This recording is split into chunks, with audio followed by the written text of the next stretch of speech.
today's lecture, we're going to be focusing on the origins and the roots of the modern civil rights movement in the 1950s and the 1960s. In previous lectures, we talked about how the 1950s was a decade of social stability, of relative calm and order, and in many respects, the civil rights movement is the biggest challenge to that sense of sort of political conformity and social complacency that's quite common within the 1950s society. And so the civil rights movement is very important, of course, for the fact that it helps guarantee a large segment of the American population basic civil rights, and also because it challenges and it sets the stage for other important changes in the status of rights for people of other groups as well in the 1960s, 70s, 80s, and 90s, and in fact, to the very present period. The civil rights movement, which we'll focus on, we're going to be focusing on a number of different aspects. We're going to look at the origins.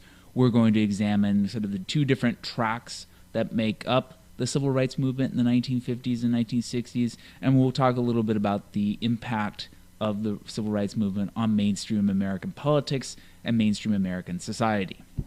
We've already touched briefly in some of the previous lectures on a few of the origins of the civil rights movement. One of the things that we talked about is that during World War II in particular, there were lots of new opportunities for African Americans, one of these being job opportunities. So there were new jobs available for African Americans during the war in defense plants and other facilities.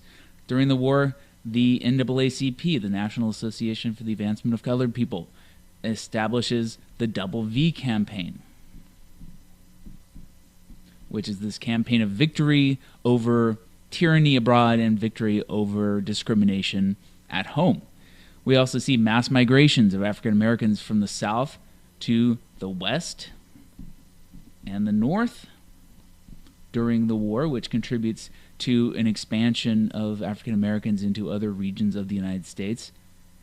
Another aspect of the war that has a big impact is that it really discredits ideas about race and human biology. Many ideas that had been popular before the war and that the Nazis in Germany had embraced are largely discredited because of what the Nazis had done before and during the war. The Nazis' kind of use of race as a biological category to identify and discriminate and ultimately exterminate people. And so it became much harder for people in the United States who before the war had casually engaged in very racist behavior and had argued that people of minority of different races did what they did because of some sort of biological imperative. That became much less popular, and it became really quite questionable to make arguments based on biological categories of race. And lastly, as the Cold War begins in the 1950s and early 1960s, the United States is put in a tough position because the United States, of course, was at war with the Soviet Union, and it was a proxy war. In other words, it was a war that was based on trying to win friends in various countries. And as the Third World, in other words, countries that had formerly been colonized that became independent in the 50s and 60s, starts to develop, the Third World is looking at the United States and looking at how minorities are being treated. In Africa, African nations are very aware of civil rights problems and abuses in the United States, and they're looking to see what the U.S. is doing. So there are all these factors that are broader contributing causes of a very important engagement with civil rights that begins in the 50s, continues through the 60s, and ultimately continues up in many cases until the present day.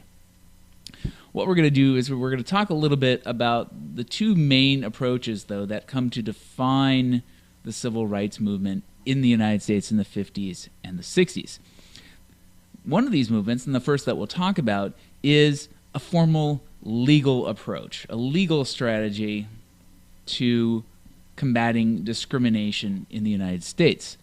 And this ultimately is carried out by the NAACP. And the second approach is what I would call more of an organic approach, a grassroots approach that didn't necessarily have any formal order initially, but gradually becomes very important as more and more people become involved in the movement, more and more order is applied to the movement, and begins to have huge changes at the grassroots level. So we have two strategies, a top-down strategy and a bottom-up strategy. So we'll first talk a little bit about the top-down strategy and the role that the NAACP plays in this top-down strategy. The NAACP had a legal wing.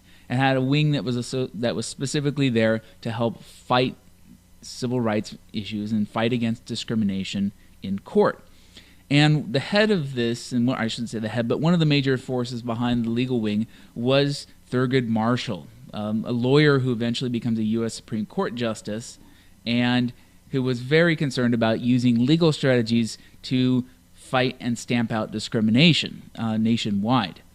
And ultimately, Marshall and his legal team pursue a number of strategies to do this. And the main one they had is they were challenging this doctrine of separate but equal that had been established in 1896 in the Plessy v. Ferguson decision. We talked about that in previous lectures.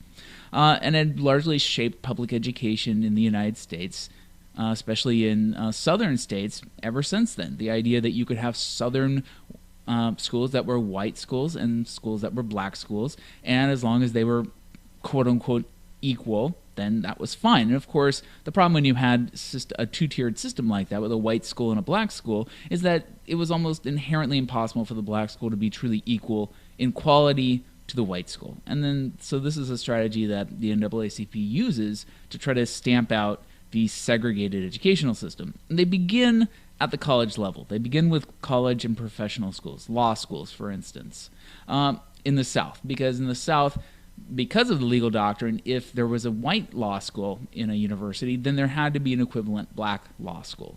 Most states tried to ignore this provision because they didn't want to have to set up separate professional schools to train white lawyers and to train black lawyers. And so the NAACP and Marshall use this as a strategy to combat discrimination within these educational system.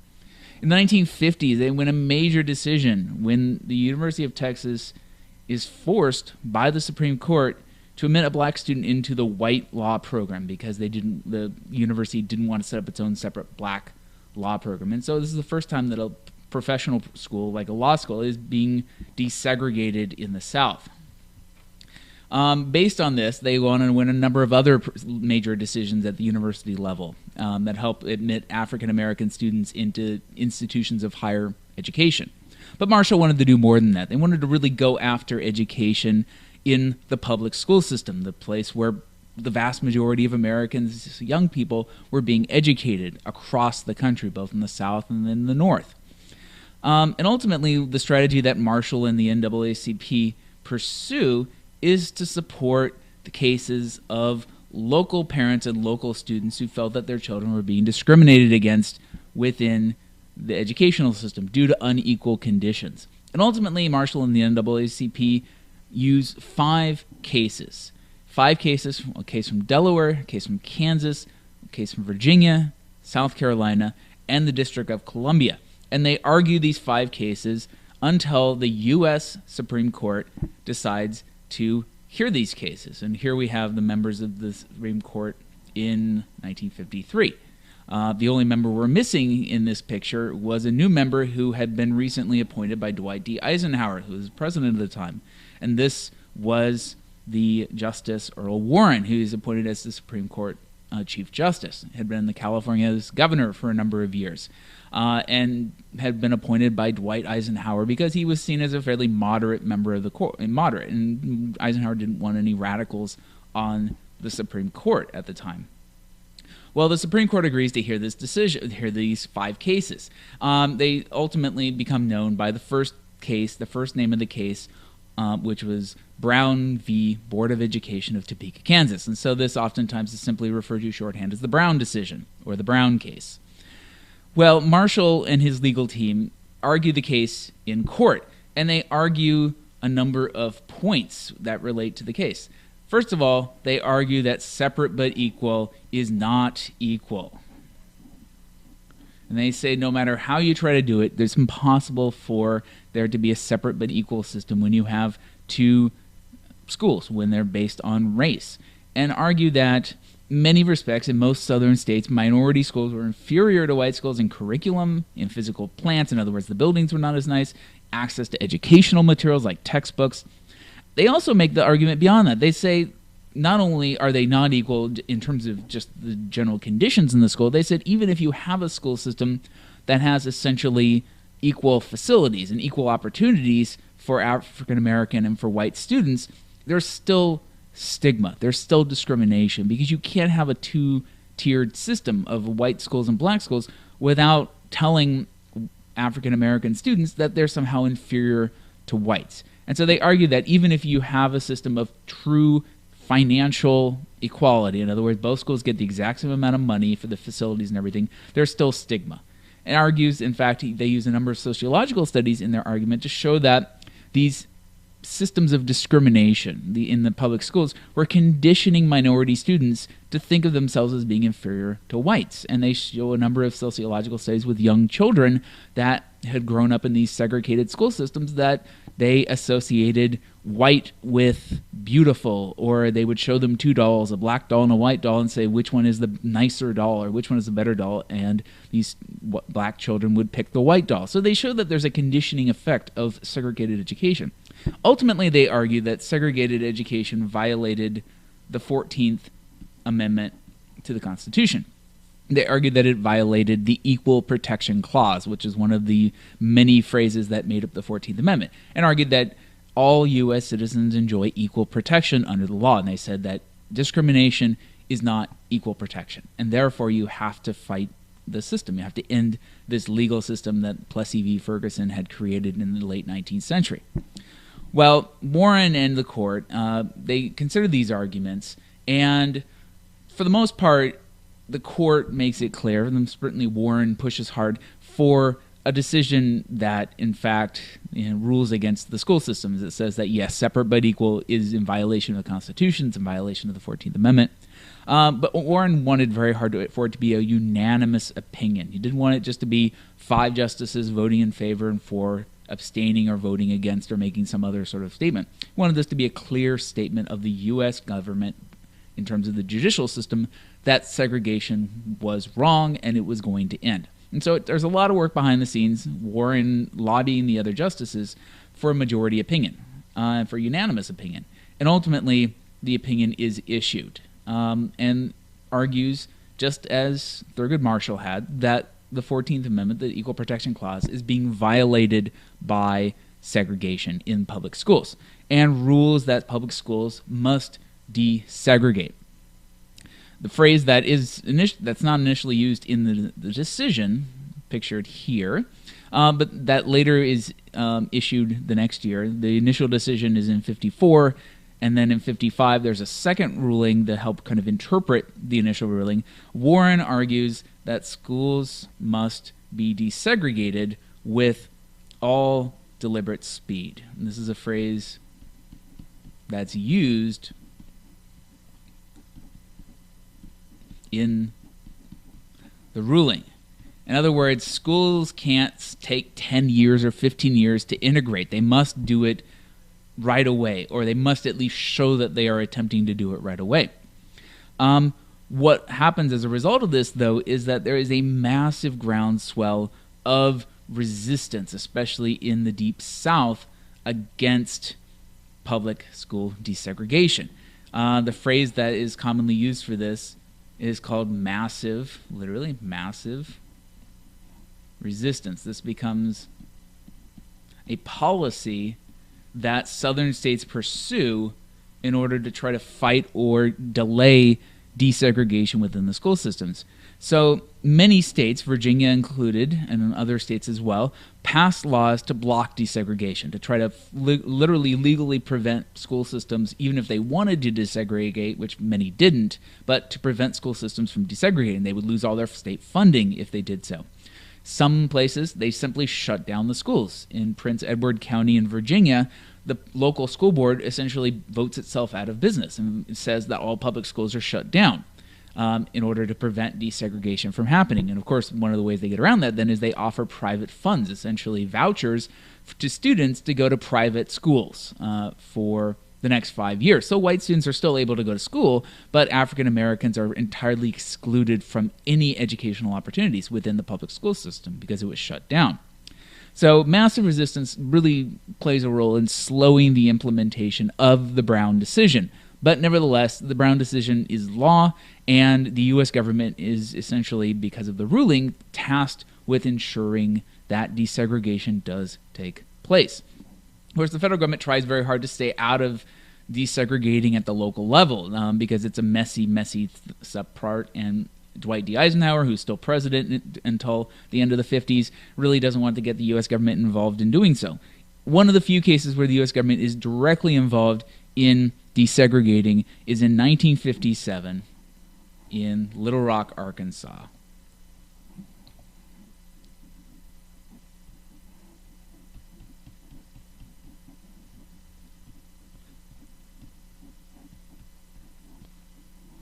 And in 1957, Little Rock attempts to desegregate their public high school. And one of the things that happens is that at the local level, they decide to do so. But the governor of Arkansas decides to make this into a public issue and argues that he will not allow the school to be desegregated. In fact, argues that he'll stand in the doorway and block any African American students who try to enter the high school. And then calls out the Arkansas National Guard to essentially barricade the building to prevent any African Americans from getting inside. And Dwight D. Eisenhower says this can't stand. You can't have governors at the state level using military force and the state and National Guard to block desegregation. And so ultimately he calls out the 101st Airborne Division, one of the U.S. Army elite units, and orders them to Little Rock to essentially escort the children into the high school in order to counter the efforts by the governor and the National Guard to intimidate and prevent students from entering. And so this becomes, one of the few cases where these 9 students, and of course we have this image here of the 101st Airborne escorting these 9 students into the high school. Of course, for them it's a very difficult experience, and it's a very rough year, the first year of desegregation. But ultimately it begins the trend towards desegregation at the state level, which is a trend that continues well into the 1970s and 1980s and leads to systems like busing in order to equalize the sort of levels of different ethnicities within schools, and it creates there's a much longer story behind that we won't get into. But needless to say, this legal strategy, this top-down strategy of changing the Constitution or forcing the Supreme Court to make a ruling on the Constitution, then trickles down to the local level in terms of desegregation within the public school systems. Now, the other approach I mentioned at the very beginning of the lecture, which we'll talk about now, was the bottom-up approach. As I said, the bottom-up grassroots approach to civil rights. In many cases, this is the story that I think many of us are familiar with, but we're going to talk a little bit about it and perhaps tell you a few things you didn't know about the civil rights movement. The bottom-up movement is largely an effort to challenge Jim Crow, this idea of essentially racially segregated public and private institutions in the South. And it really comes about, again, in some ways through informal efforts by the NAACP working within local chapters in many Southern communities, but it also comes about in some ways even beyond the NAACP's ability to control it. So the NAACP is very important in this side of the story, but not necessarily as a driving force as it was in the school desegregation cases. The initial sort of beginning of the challenge to Jim Crow begins in 1955 when Rosa Parks, here pictured, kind of famously refuses to take a seat at the back of the bus in Montgomery, Alabama, which is in violation of a local law. And she's arrested. What's interesting and what most people don't realize is that this had actually been the same activity, refusing to give up one seat in violation of the local law, had actually been done 9 months earlier by another woman named Claudette Colvin. In reality, she anticipated Rosa Parks' strategy. But unfortunately for Claudette Colvin, she was single, and she got pregnant, and the local NAACP chapter decided not to represent her because they were concerned that perhaps she might not make a good sort of poster child for desegregation efforts. They're in the South being particularly socially conservative at this time, that a pregnant single woman wouldn't look good in court. And so they ultimately decide not to proceed with her case. But when Rosa Parks 9 months later does the same thing, she it looks better and doesn't have the problems that Claudette Colvin had at the time. And as a result, they becomes the person who the local chapter and the local lawyers use to fight the case. Well, when Parks violates the law, is arrested, this precipitates the Montgomery Bus Boycott that begins in December and lasts for an entire year. And African Americans in the community refused to ride the public transit system. And this, of course, attracted support from across the nation, attracted publicity from across the nation. And ultimately, the case, Rosa Parks' case, makes its way through the federal courts and the local courts to the federal courts to the Supreme Court, who eventually does rule that laws that segregated public transportation, such as at the local level, are unconstitutional. And so this has a huge impact on the legal side of things. It also has a huge impact because this is the first time that a young minister, Martin Luther King Jr., becomes involved in the civil rights movement. King was from Atlanta. He had been educated both in the South and in the North, and he had recently arrived at a local Baptist church branch in Montgomery. And he helps coordinate the boycott of the buses and argues very much in favor of nonviolence as a source of protest. He's inspired by Thoreau. He's inspired by Gandhi. Argues that nonviolence can be effective for challenging legal systems and challenging social institutions. And so he really is inspirational for the grassroots evolution of this movement by his insistence on peaceful civil disobedience. Now, African Americans will not engage in violent activities to challenge this Jim Crow legal and social institution. And so King becomes well known through his efforts in the Montgomery bus boycott and begins to play a broader role in the civil rights movement beginning in the late 1950s. This time period of the late 50s and early 60s is a very, very vibrant period within, as I said, this grassroots aspect of the civil rights movement, because you have a lot of different people and a lot of different groups acting at different levels, challenging Jim Crow legal and social institutions.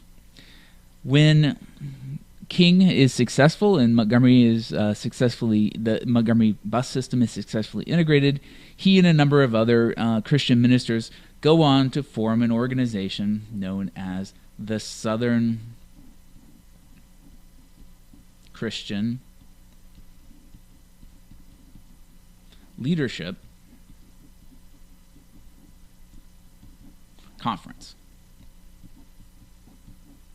And the SCLC, as it's known, SCLC, helps to play an important role in organizing civil rights movements throughout the South beginning in 1957. King and other members of the SCLC use it as a way to help regionalize the individual civil rights protests that had broken out in places like Birmingham. So the SCLC plays an important role within the growing grassroots civil rights movement of the American South in the late 50s and the early 1960s. And the SCLC embraces King's ideas of civil protest, of refusal to engage in violence. If people hit you or abuse you, you accept it. You don't simply fight back. And this becomes really much a hallmark of King and the SCLC's actions. Now, there are also other sides of the civil rights movement. There's a student side, and you begin to see young African-American students growing increasingly dissatisfied with the situation in the South and beginning to stage their own protests. In many cases, young people were willing to take greater chances than adults. Perhaps they felt they had less to lose than adults, and so young people really are sort of the foot soldiers of much of this protest. The early example that's a successful example of integration by young people takes place in Greensboro, North Carolina. Here we have an image from this protest. And this is a protest that becomes known as a sit-in. And the first of these sit-ins for the civil rights movement by young people, beginning in Greensboro, Alabama in 1960. 4 students from the local North Carolina Ag and Tech State University decide to sit at the all-white lunch counter at the Woolworths, the local store, local kind of department store that also had a lunch counter for food. And this was well known that Woolworth's policy was they didn't serve African Americans at the lunch counter. If you wanted food, you had to go to the back of the store basically and order from the kitchen. Well, the staff refused to serve them, but the young African Americans refused to leave the store until it closes, and they sit there nonetheless. And they return the next day, and more African American students return with them until the number is grown into the hundreds, demanding, sitting, but at the same time demanding service and not leaving when the staff asks them to. Eventually, they have to call the police in to maintain order.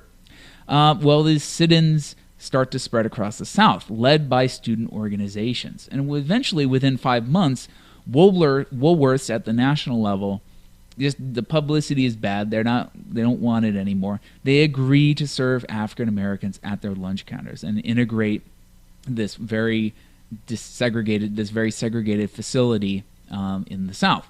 And this is a huge success for young people, for young college students. This helps bring about the formation of an organization called SNCC, the Student Nonviolent Coordinating Committee.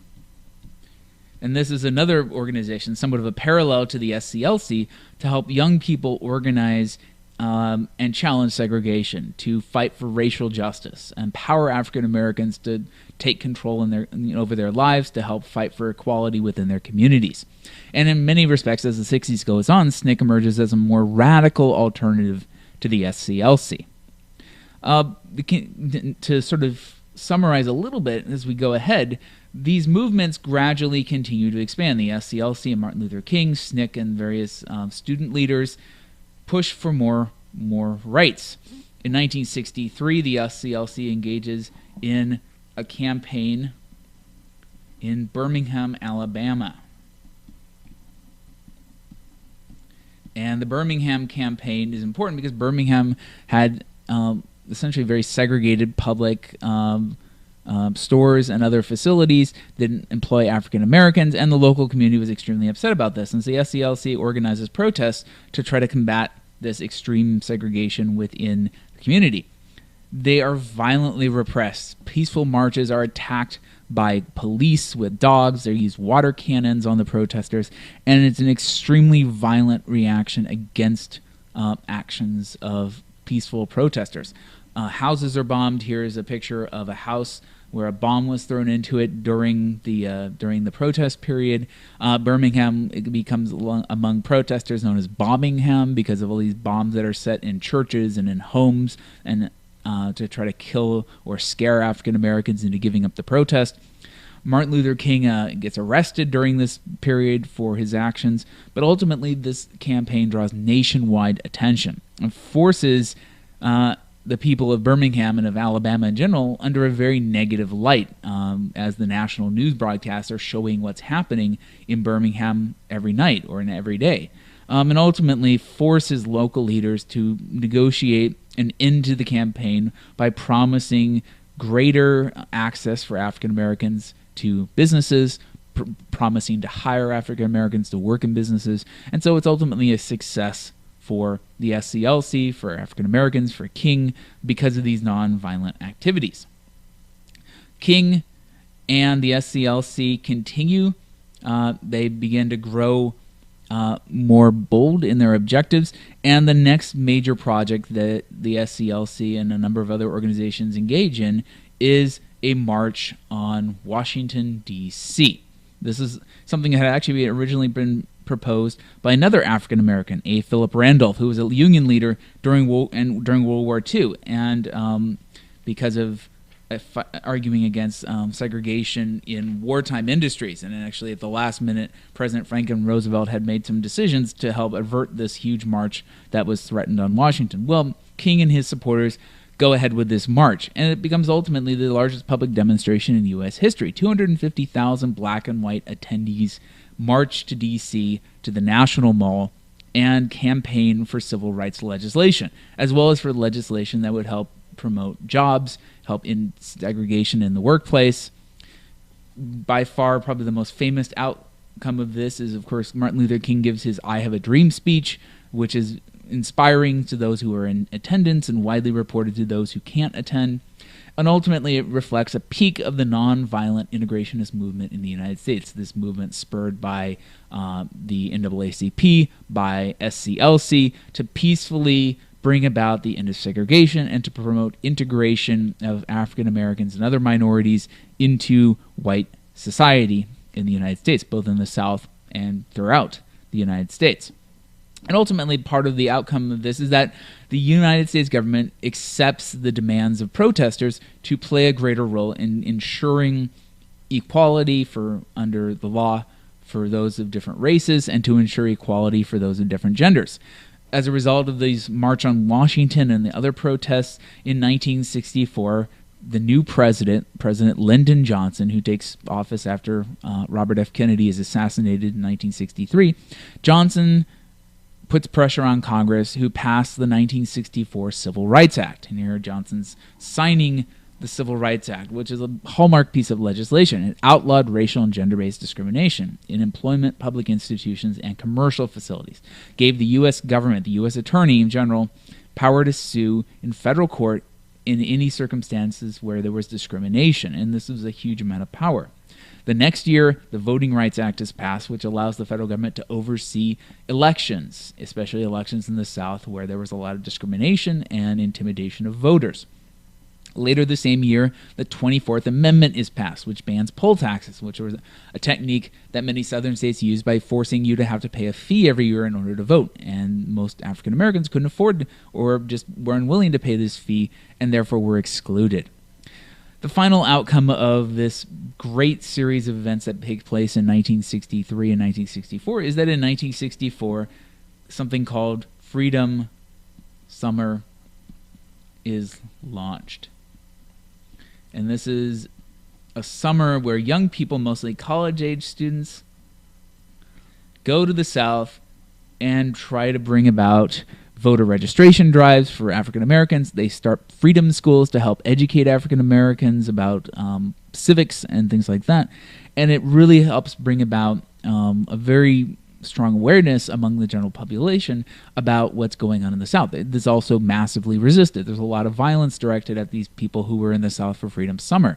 And for those who were engaging in another activity called Freedom Rides that took place even before Freedom Summer, whereas an attempt to try to bring about the desegregation of interstate transportation systems. And here are images of young people who were attacked during these freedom rides on buses by those in the community who resisted this desegregation. So between all these activities, by 64, dramatic progress had been made in civil rights in the United States. From 1954 to 64, this is a decade of huge changes within American society, bringing about at the national level the end of separate but equal, bringing about at the local level the integration of public and private institutions, and ultimately bringing about federal legislation guaranteeing civil rights, guaranteeing both gender as well as racial equality, and putting the federal government in a position to deal with any sort of inequality, as the federal government being the final arbiter of solving those problems. Now, of course, as we'll talk about in the next lecture, this doesn't end the situation. While great strides are made between 54 and 64, there's still a great deal of white resistance against civil rights. And there's also a lot of frustration by many African Americans who feel that while the results of the decade are positive, that it hasn't had an immediate impact on their lives. And so, as we'll talk about in the next lecture, how these two kind of forces interact with each other in the second half of the 1960s.